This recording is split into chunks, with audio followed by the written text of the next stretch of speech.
Hello student, তোমরা ভালো আছো?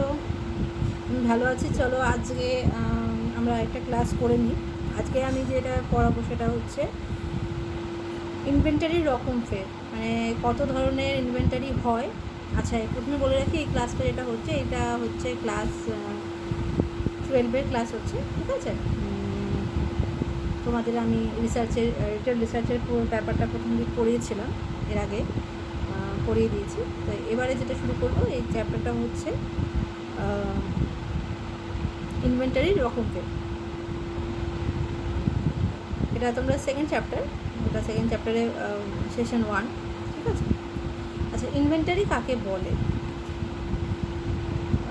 ইনভেন্টারি জিনিসটা আমাদের জানার দরকার এই জন্যই যে আমাদের এই যে রিটেলে ইনভেন্টারিটা একটা বড় জিনিস। কীভাবে হচ্ছে, যারা ম্যানুফ্যাকচারিং করছে তাদের কাছেও ইনভেন্টারিটার ব্যাপার আছে, যারা হোলসেলার রিটেলার তাদের কাছেও, আর যারা সার্ভিস করছে তাদের কাছেও ইনভেন্টারি একটা ব্যাপার আছে। ইনভেন্টারি কি? যে জিনিসগুলো আমরা আমাদের স্টোরে অথবা গুদামে অথবা আমরা যেখানে প্রোডাকশন করছি সেই প্রোডাকশন হাউসেই জমা থাকছে, সেটাকে ইনভেন্টারি বলছে। এবার এই ইনভেন্টারিগুলো এক এক রকমের হতে পারে। ধরো, এই ইনভেন্টারি কী রকমের হবে সেটা নির্ভর করবে তুমি কী ধরনের ব্যবসা করছো। তুমি যদি ম্যানুফ্যাকচারার হও, মানে উৎপাদনকারী হও, মানে তুমি জিনিসপত্র তৈরি করো, তাহলে তোমার ক্ষেত্রে ইনভেন্টারি একরকম হবে। হোলসেলার বা রিটেলারের ক্ষেত্রে একরকম হবে। এবং যারা সার্ভিস প্রোভাইড করছে, যেমন ধরো সার্ভিস প্রোভাইডার তুমি তো জানো, যেমন হসপিটাল একটা সার্ভিস প্রোভাইডার, যাদের হোটেল রান করছে, যারা হোটেল চালাচ্ছে, তারপরে ধরো এই মোবাইল কোম্পানি যারা, এদের সবারই সার্ভিস সেন্টার, মানে সবারই সার্ভিস সেক্টর।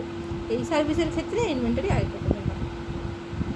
তাহলে দেখে নিই আমরা কী কী বলছে চ্যাপ্টারে। আমি তোমাদের সাথে চ্যাপ্টারের বইয়ের যে চ্যাপ্টারের পেজগুলো আছে সেগুলো আমি হোয়াটসঅ্যাপে সব শেয়ার করে দেবো। আপাতত দেখো কী বলছে। প্রথমে যে ব্যবসা ধরন অনুযায়ী ইনভেন্টারি শ্রেণীবিভাগ করা হয়। প্রথমত 3 ধরনের সংস্থা রয়েছে। উৎপাদনকারী মানে হচ্ছে ম্যানুফ্যাকচারার, আর হচ্ছে ব্যবসায়িক খুচরো অথবা পাইকারি মানে হচ্ছে রিটেলার অ্যান্ড হোলসেলার, আর হচ্ছে সেবা সংস্থা মানে সার্ভিসের, যেটা বললাম। একটা সংস্থার বিভিন্ন বিভাগে বিভিন্ন পর্যায়ে মাল মজুত প্রয়োজন হয়। এবার যে 3টে সংস্থা হলো, এই 3টে সংস্থার বিভিন্ন পর্যায়ে বিভিন্ন রকমের মাল বা প্রোডাকশনের জিনিসপত্র মজুত রাখতে ডিফারেন্ট হয়। দেখো কীরকম হচ্ছে। উৎপাদনকারী সংস্থা কাঁচা মাল রাখে যা উৎপাদনের কাজে লাগে, আবার আধা তৈরি জিনিস রাখে যা বিভিন্ন বিভাগের সময় কাজে লাগে। তাহলে কি হচ্ছে, ম্যানুফ্যাকচারার বা উৎপাদনকারী যারা আছে, যে সমস্ত কোম্পানিরা, তারা কি করছে, কাঁচা মাল রাখছে। কেন কি, তারা যে প্রোডাকশন করছে, তারা যে তৈরি করছে জিনিসটা, সেটা তৈরি করতে গেলে তাদের কী দরকার হয়, কাঁচা মালের দরকার হয়, তাদের র মেটেরিয়ালের দরকার হয়। সেই র মেটেরিয়াল বা কাঁচা মালটা তাদেরকে মজুর রাখতে হচ্ছে। কিসের জন্য? এই যে তারা উৎপাদন করছে সেই কাজে যাদের লাগবে। যখন যেটা উৎপাদন করছে সেটার জন্য তো সবসময় কাঁচা মাল যখন যেটা রাখবে, দোকানে যাবো, সাপ্লায়ারের কাছ থেকে যাবো নিয়ে আসবে, তো সম্ভব নয়। তাহলে কী করতে হবে, আমাকে মজুত করতে হবে। তাহলে কাঁচা মাল বা র মেটেরিয়াল তাকে মজুত করতে হচ্ছে। আর হচ্ছে আধা তৈরি জিনিস, এটাকে বলছে কি ওয়ার্কিং প্রোগ্রেস, মানে যেটা ধরো আর্ধেকটা তৈরি হয়ে গেছে। ধরো তুমি একটা কোম্পানি, যারা টেডি বিয়ার কোম্পানি, ঠিক আছে, টেডি বিয়ার কোম্পানি, ওদের সফট টয় কোম্পানি। এবারে সফট টয় কোম্পানিতে বিভিন্ন রকমের জিনিস লাগে। কী লাগবে না, ফার লাগছে, তারপরে ধরো তুলো লাগছে, তারপরে ওই চোখ তৈরি করার জন্য জিনিস লাগছে, সুতো লাগছে। আচ্ছা, তারপরে আর কি লাগতে পারে বলো, এই পুতুলগুলোকে সাজানোর জন্য বিভিন্ন রকমের চোখ, কান, এগুলো যে তৈরি করছে। তারপরে কালারফুল এই যে পেন্টগুলো লাগছে, কাপড় লাগছে, কালারফুল কাপড় লাগছে। সবসময় যে ফার দিয়েই হয় তা না, অনেক সময় কাপড় দিয়েও হয়। তাহলে হচ্ছে ডিফারেন্ট জিনিস লাগবে। তাহলে এই জিনিসগুলো কি হচ্ছে না, কাঁচা মাল। কোন কোম্পানির? এই যে যারা টেডি বিয়ার তৈরি করছে বা সফটওয়্যার তৈরি করছে সে সমস্ত কোম্পানি। এরপরে আধা তৈরি হওয়া জিনিস বা ওয়ার্কিং প্রোগ্রেস, কী বললাম, এটা কি? এই ধরো আমি যে টেডি বিয়ার, মানে এই কোম্পানি যে টেডি বিয়ারগুলো তৈরি করবে, তারা টেডি বিয়ারের ফারগুলো সেলাই করে রেখেছে, ঠিক আছে। এবারে ফারগুলো সেলাই করে রেখেছে,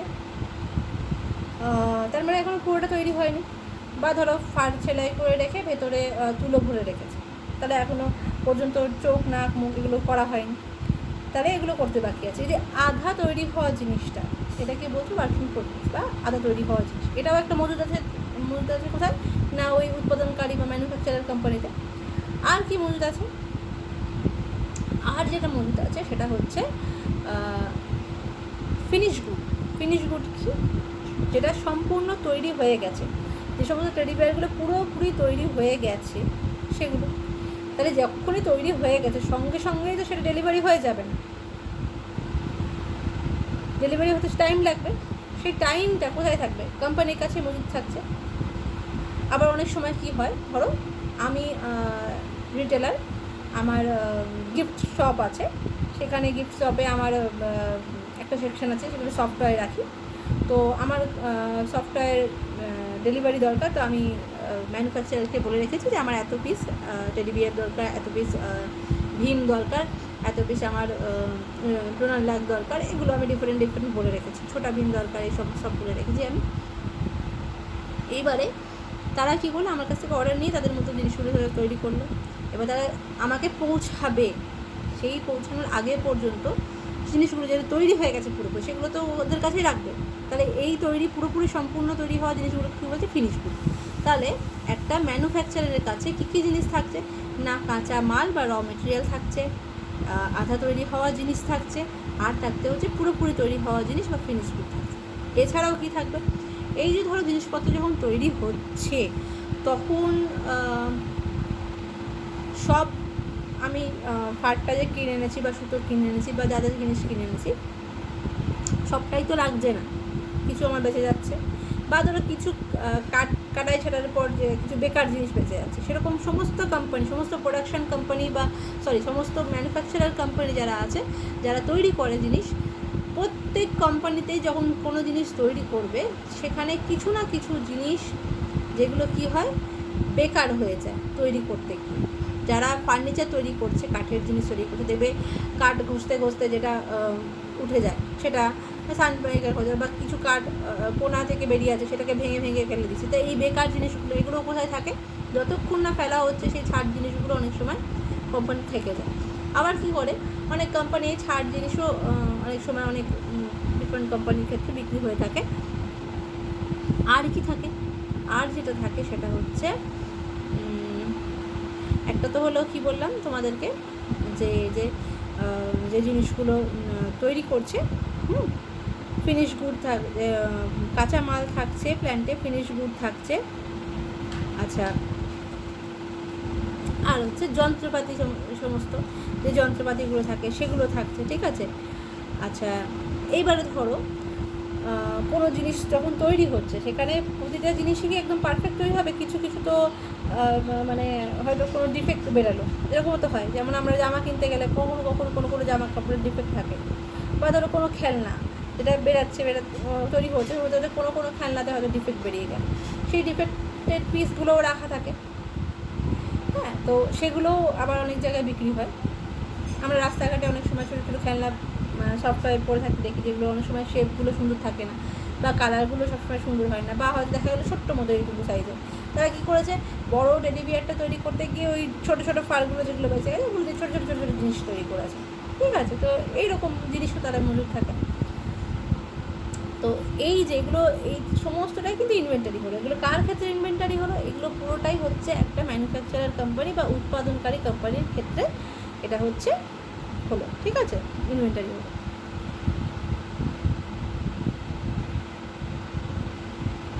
আচ্ছা,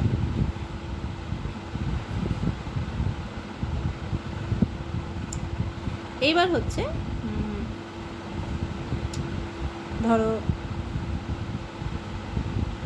যাদের কাছে রিটেল কোম্পানি বা হোলসেলার, তাদের কাছে ইনভেন্টারি কী হচ্ছে, তাদের কাছে ইনভেন্টারি হচ্ছে এই ম্যানুফ্যাকচারের কাছ থেকে যখন হোলসেলারের কাছে একগাদা জিনিসগুলো এলো, ডেলিভারি হয়ে এলো, সেগুলো হচ্ছে তাদের কাছে।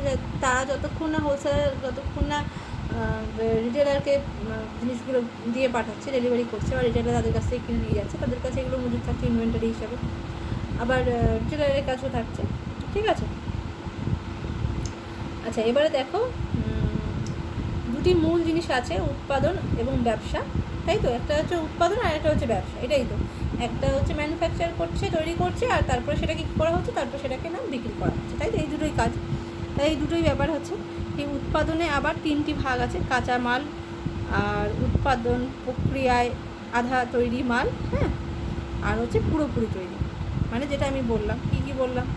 কাঁচা মাল, র মেটেরিয়ালের ব্যাপারেও আমি তোমাদেরকে বললাম। আচ্ছা, তারপরে তোমাদেরকে আমি আধা তৈরি হওয়া মাল, ওয়ার্কিং প্রোগ্রেসে তোমাদেরকে বললাম ফিনিশ গুড। তাহলে এই 3টেই তোমাদের বলে দিয়েছি আমি।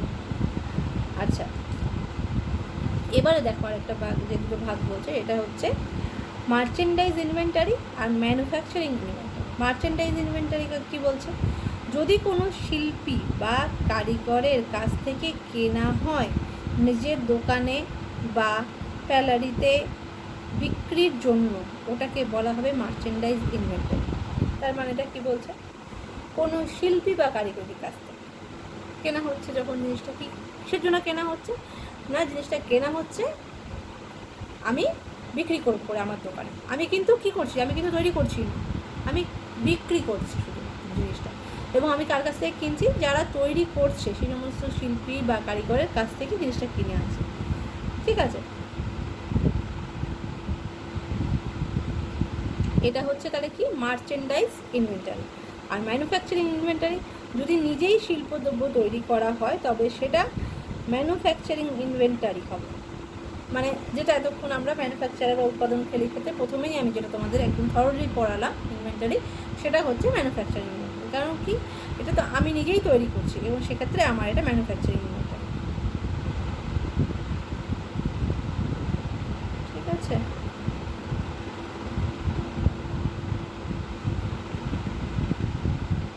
আচ্ছা, টাইপস অফ ইনভেন্টারি তোমাদের পেজের মধ্যে আছে, দেখতে পাবে। মার্চেন্ডাইজ একটা ভাগ করেছে আর একটা ম্যানুফ্যাকচারিং ভাগ করেছে। মার্চেন্ডাইজের নিচে তো কোনো আর ভাগ নেই, ওটা তো তুমি তো তৈরি করছো না, ওটা তো তুমি কিনেই আনছো, যার কাছে তৈরি করছে, যারা কারিগরের কাছ থেকে কিনে আনছো আর তুমি বিক্রি করছো। আর ম্যানুফ্যাকচারিংয়ের ইনভেন্টারিকে ভাগ করেছে 3 ভাগে, যেটা আমি তোমাকে বললাম, র মেটেরিয়াল, ওয়ার্কিং প্রোগ্রেস আর ফিনিশ গুড। র মেটেরিয়াল কোনটা? যেটা কাঁচা মাল। ওয়ার্কিং প্রোগ্রেস আধা তৈরি হওয়ার জিনিস, অর্ধেক তৈরি হওয়ার জিনিস। আর হচ্ছে ফিনিশ গুড কোনটা? ফিনিশ গুড হচ্ছে যেগুলো পুরোপুরি তৈরি হয়ে গেছে সেই জিনিস, ঠিক আছে?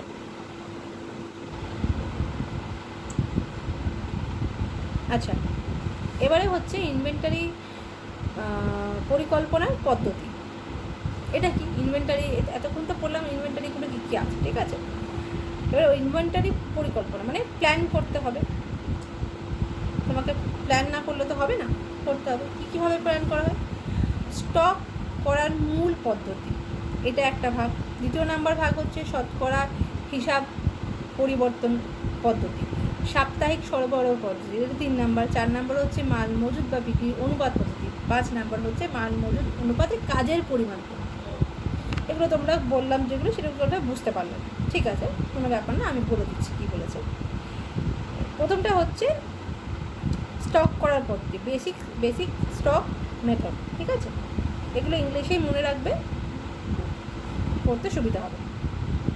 কি বলছে দেখো, যখন রিটেলারের মনে করে যে ইনভেন্টারি হাতে আছে, তার সম্বন্ধে সব সময় ভিতরে খবর জানা দরকার, তখন ইনভেন্টারি প্ল্যানিং এই পদ্ধতি ব্যবহার করা হয়। বেসিক স্টক হলো ইনভেন্টারির নিম্নতম পরিমাণ যা সব সময় রাখতে হয়, এমনকি বিক্রিতে ভাটা পড়লেও রাখতে হয়। এটা তোমাদের বলেছি, বুঝতে পারলে না? বলে দিচ্ছি আমি কী বলেছি। বেসিক স্টক মেথডটা যেটা হচ্ছে, ইনভেন্টারি মানে কি? তোমাকে জমিয়ে রাখতে হচ্ছে, তাহলে এটা তুমি কী পরিমাণ, কতটা পরিমাণ স্টক করে রাখবে যাতে তোমাকে সব সময় তোমার বিজনেসটা রান থাকে।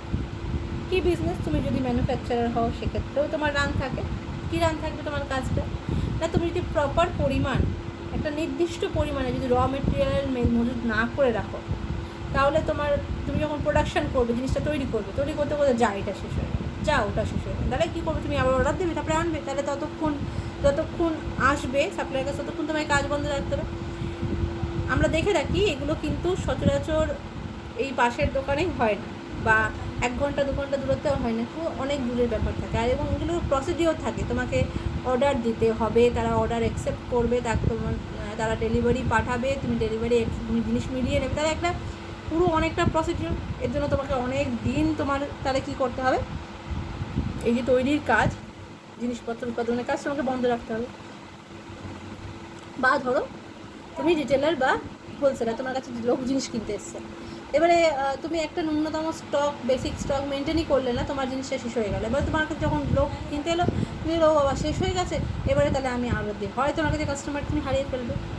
বা ধরো এই যে অর্ডার দিলে আবার সেই অর্ডারটা আস্তে আস্তে, তাহলে আবার সেই 4-5 দিন যে সময়টা লেগে গেল, সেখানে যারা যতগুলো কাস্টমার তোমার দোকানে এসছে তারা প্রত্যেকেই কিন্তু খালি হাতে ফেরত যাবে।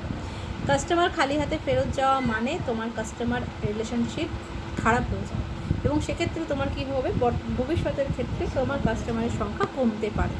তাহলে তোমাকে সবসময় একটা বেসিক স্টক, একটা নিম্নতম লেভেল তোমাকে মেনটেন করতেই হবে, তাতে যাই হয়ে যাক। বিজনেস যদি ভাটা পড়ে, ভাটা মানে যদি তোমার বিজনেসের বিক্রিও না হয়, তোমার যদি কেউ কোনো কোম্পানি অর্ডারও তোমাকে দিচ্ছে না যে তোমাকে এইটা বানাতে হবে, তোমার কাছে কোনো অর্ডার আসছে না জিনিসপত্র, তাহলে তোমার বিজনেস হোক বা ম্যানুফ্যাকচারিং কোম্পানি হোক, যেখানে কোম্পানি হোক না কেন, প্রত্যেকের ক্ষেত্রে একটা ন্যূনতম স্টক মেনটেন করতে হবে, যাতে ওই স্টকটা তোমার দোকানে বা ম্যানুফ্যাকচারিং প্ল্যান্টে সবসময় বর্তমান থাকে, যাতে তোমার কাছে যদি কেউ আসে কখনো ফিরে না আসে। ঠিক আছে, এটা হচ্ছে বেসিক স্টকের নিয়ম। আচ্ছা, এর একটা ফর্মুলা দিয়েছে দেখবে, মরশুমের গড় মাসিক বিক্রয়, সেটা কি হচ্ছে, মরশুমের মোট বিক্রয়ের পরিকল্পনা এবং মরশুমের হিসাবকৃত মাসের সংখ্যা। মানে তোমার কতটা গড়ে তোমার কতটা বিক্রি হচ্ছে, তাহলে সেটা কী হবে, যেটা মরশুমে মানে যখন বিক্রি হওয়ার সময় কতটা বিক্রি হচ্ছে সেই পুরোটার পরিকল্পনা, আর কতগুলো মাস তুমি ধরে রেখেছো যে তুমি বিক্রি করবে এই জিনিসটা, তাহলে সেই নাম্বারটা যতগুলো মাস সেটা দিয়ে ডিভাইড করতে হবে, তাহলেই পেয়ে যাবে। এরপরে 2 নম্বর হচ্ছে কি, শতকরা। আচ্ছা, মাসের আরেকটা জিনিস বলে দিই, মাসের প্রথমে মানে BOM, এটা মনে রাখবে, বিগিনিং অফ দ্য মান্থ। ঠিক আছে, BOM, beginning of the month stock, মানে কোনো বিগিনিং মানে শুরু, তোমাকে মাসের শুরুতে কতটা পরিমাণ তোমাকে স্টক রাখতে হবে, কখন না, মাসের শুরুতে, তোমার দোকানে কোনো মাসের শুরুতেই তোমাকে কতটা স্টক হবে, সেটার ক্ষেত্রে কী বলছে দেখো, মাসিক বিক্রয়ের পরিকল্পনা প্লাস মূল মজুদ মাল। তার মানে মাসিক বিক্রয় মানে আমরা তো সবসময় ঠিক করে রাখি যে এই মাসে আমার কতটা বিক্রি হবে, বা আমি ঠিক করছি যে কতটা পরিমাণ আমি বিক্রি করতে পারবো, এটা তো একটা আমরা প্ল্যানিং করি আগের থেকেই, পরিকল্পনা করে রাখি। তাহলে এইটা যে পরিকল্পনা অ্যামাউন্টটা রেখেছি সেটা প্লাস বেসিক স্টকটা, এই দুটোকে আমাকে রাখতেই হবে, কারণ আমি যেটা পরিকল্পনা করেছি সেটার যদি বেশি বিক্রি হয় তখন কী হবে, তখন এই মূল বেসিক স্টকটা থেকে সেটা আমি বিক্রি করতে পারবো, আমার কাস্টমার হারিয়ে যাবে না, চলে যাবে না, ফিরে যাবে না। আর যদি যেটা আমি পরিকল্পনা করলাম সেটা যদি বিক্রি না হলো, সেটা ঠিক আছে, আমি সেটা রেখে দিলাম, সেটা পরের মাসে আমার চলে যাবে। আচ্ছা, এরপরে বলছি শতকরা হিসাবে পরিমাণ পদ্ধতি। ঠিক আছে, পার্সেন্টেজ ভ্যারিয়েশন মেথড। সাধারণত এই পদ্ধতিতে ব্যবহার হয় যখন স্টক টার্নওভার রেট বাৎসরিক 6 গুণেরও বেশি হয়। যখন টার্নওভার রেটটা কী হয়, তোমার যে ইয়ারলি যে টার্নওভার হয় সেটার 6 গুণ বেশি বেড়ে যায়। ঠিক আছে, যখন হয়। এই পদ্ধতির পিছনে মূল সূত্র হচ্ছে কি, এই যে ইনভেন্টারির অবস্থা দ্বারা প্রকৃত বিক্রয়ের পরিমাণ প্রতিফলিত হবে, সেটা এইভাবে হিসাব করা হবে, সেটা কীভাবে বলে দিচ্ছি। তার মানে এটাতে পার্সেন্টেজ হিসাবে তোমার প্রকৃত কতটা জিনিস বিক্রি হচ্ছে বা ইনভেন্টারিতে রাখতে হচ্ছে সেটার পুরোটা পার্সেন্টেজ ওয়েতে এই ফর্মুলার মাধ্যমে চলে আসবে। সেই ফর্মুলাটা কী বলেছে দেখো, BOM মানে beginning of month stock equal to হচ্ছে কি, মরশুম গড় stock into half into 1 plus মাসিক বিক্রির পরিকল্পনা বা মাসিক গড় বিক্রি। ঠিক আছে, এখানে মরশুম গড় স্টক কত সেটা পেয়ে যাচ্ছি কোথা থেকে, মরশুম গড় স্টক আমরা পেয়ে যাচ্ছি আগের ফর্মুলা থেকে, মরশুম মাসিক বিক্রয় যেটা সেখান থেকে পেয়ে যাচ্ছি হাফ, তারপরে 1 প্লাস মাসিক বিক্রয়ের পরিকল্পনা, এটাও তো আমি আগে বললাম যে আমি কতটা বিক্রি করবো, এটা আমি পরিকল্পনা করে যাচ্ছি এটা, আর মাসের গড় বিক্রি। এটা কি তোমার ধরো প্রতি মাসে 12 মাসে যত বিক্রি হয়েছে টোটাল অ্যামাউন্টটা ডিভাইডেড বাই 12, বা ধরো তুমি ঠিক করলে 6 মাসের আমি মাসিক গড় বার করবো, বিক্রি বার করবো, তাহলে সেক্ষেত্রে 6 মাসে যত বিক্রি হচ্ছে সেটার পুরো অ্যামাউন্টটা যোগ কর ডিভাইডেড বাই 6 মাস, তাই তো? এটা আচ্ছা। 3 নম্বর পদ্ধতি বলেছে সাপ্তাহিক সরবরাহ পদ্ধতি। এটা হচ্ছে উইকলি সাপ্লাই মেথড। যে সমস্ত রিটেলার সপ্তাহে ভিত্তিতে ইনভেন্টারি করে, মাসিক ভিত্তিতে নয়, যাদের বিক্রির পরিমাণ খুব একটা হেরফের হয় না, তারাই প্রথমত এটা করে থাকে। এটা কী করে না, এদের বিক্রির পরিমাণটা অতটা হেরফের হয় না, যে সমস্ত কোম্পানি তারা কী করে, এই একটা উইকলি মেনটেন করে। তারা মাসিক টাসিক না করে প্রতি সপ্তাহে কতটা করে লাগবে এটা একটু মেনটেন করে, ঠিক আছে? সেক্ষেত্রে কী হচ্ছে দেখো, BOM স্টক কী হচ্ছে, beginning of the month stock কী হচ্ছে, সাপ্তাহিক গড় বিক্রি কিন্তু কত সপ্তাহে মাল মজুদ রাখতে হবে, এটা ঠিক আছে। আর সাপ্তাহিক গড় বিক্রির ফর্মুলা কী বলছে, সেটা বলছে দেখো, এই সময়ের জন্য হিসাবকৃত মোট বিক্রি এবং এই সময়ের মধ্যে সপ্তাহের সংখ্যা, মানে তোমার যতটা এই সময়ে যতটা বিক্রি হয়েছে মাসে, ধরো আমি একটা মাসে ধরছি, গোটা মাসে তোমার কত বিক্রি হচ্ছে সেটাকে তুমি পুরো যোগ করলে, যোগ করে দেখলে যে একটা মাসে তোমার 4 সপ্তাহ থাকে বা 5 সপ্তাহ থাকে, সেটা দিয়ে তুমি ডিভাইড করে দেবে 4, তাহলে তুমি পেয়ে গেলে এটা। আর যেটা বলছে যে কত সপ্তাহে মাল মজুদ রাখতে হবে, কত সপ্তাহে মাল মজুদ রাখতে হবে সেটার ফর্মুলা হচ্ছে সেই সপ্তাহে সপ্তাহের সংখ্যা ওই সময় স্টক টার্নওভারের অনুপাত। কতটা সপ্তাহের সংখ্যা কতগুলো, তুমি এই সময়টাকে যেটা মরশুম সময়টা ধরেছো, আর কি করছে না এখানে হচ্ছে কতগুলো সপ্তাহের সংখ্যা তুমি ধরেছো, ঠিক আছে?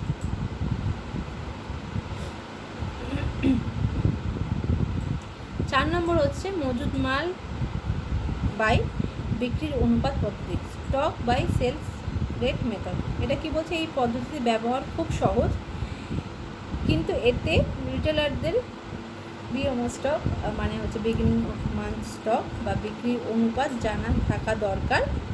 এতে ইনভেন্টারি এবং বিক্রয়ের পরিমাণ একটি নির্দিষ্ট অনুপাত মেনে চলা দরকার।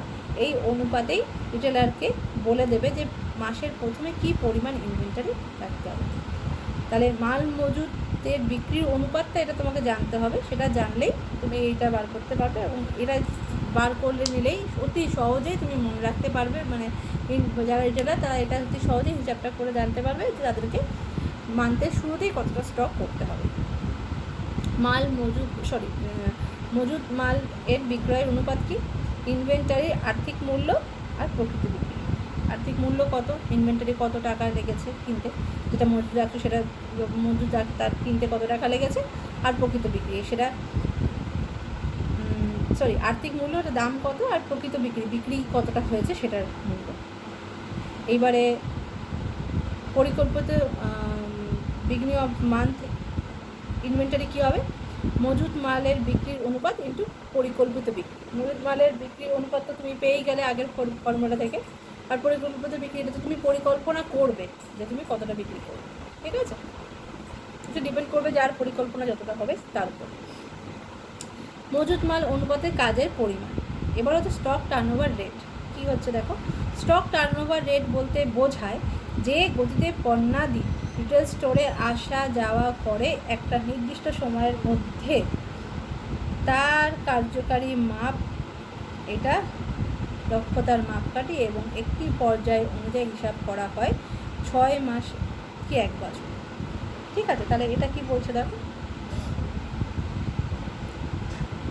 তোমরা ভাববে যে ম্যাডাম নাক চুলকিয়ে যাচ্ছে, ম্যাডামের সর্দি হয়ে গেছে, ম্যাডামের করোনা হচ্ছে, না কিছু হয়নি, আমি ঠিক আছি। আচ্ছা, যেটা পড়াচ্ছিলাম এটাতে দেখো কি বলছে, স্টক টার্নওভার রেট বলতে বোঝায় যে গতিতে পণ্যাদি রিটেল স্টোরে আসা যাওয়া করে একটি নির্দিষ্ট সময়ের মধ্যে তার কার্যকারী পরিমাণ। তাহলে একটা নির্দিষ্ট সময়ের মধ্যে যে জিনিসটা আসা যাওয়া করছে সেই পরিমাপটা তোমাকে রাখতে হবে। এই নির্দিষ্ট সময়টা তুমি ধরবে তোমার মতো করে, সেটাকে তুমি 6 মাসও ধরতে পারো, 1 বছর ধরতে পারো, সেটা প্রথমেই বলে দেওয়া হয়েছে। আর কি বলছে, এটা দক্ষতার মাপকাঠি এবং একটি পর্যায়কাল অনুযায়ী হিসাব করা হয়। সেই পর্যায়কালটা ডিপেন্ড করছে কোম্পানি ওয়াইজ, সে 6 মাস ধরবে না 12 মাস ধরবে, আর এটার উপরেই কী করে হয় নির্ভর করে তোমাকে ইনভেন্টারি স্টক তুমি করবে, ঠিক আছে? আচ্ছা, আজকে এই চ্যাপ্টারটা এতটাই আছে, আমি তোমাদের সাথে পেজগুলো শেয়ার করে দিচ্ছি, তোমরা পেজগুলোও পড়বে, এই পড়াটা শুনবে, পেজগুলো পড়বে, বুঝবে, আর দরকার হলে আরেকবার শুনবে। যদি বুঝতে অসুবিধা হয় আমাকে জিজ্ঞাসা করবে হোয়াটসঅ্যাপে, আমি তোমাদের করবো।